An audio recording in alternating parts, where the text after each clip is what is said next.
বাচ্চা বুদ্ধি মায়ের দিয়ে ভালোবাসা দেখছ, মা বহুত কঠিন ব্যথা লাগে বাবা।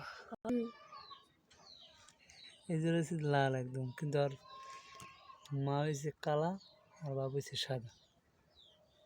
আর কবুতর বলতে আমি লাভ তোর মনে করে আমাকে তো যারা গ্রামে পেলে এত সাইডেই পেলে, তাই না? এখানে খাবার টাবার দেওয়া লাগে না তো কবুতরের,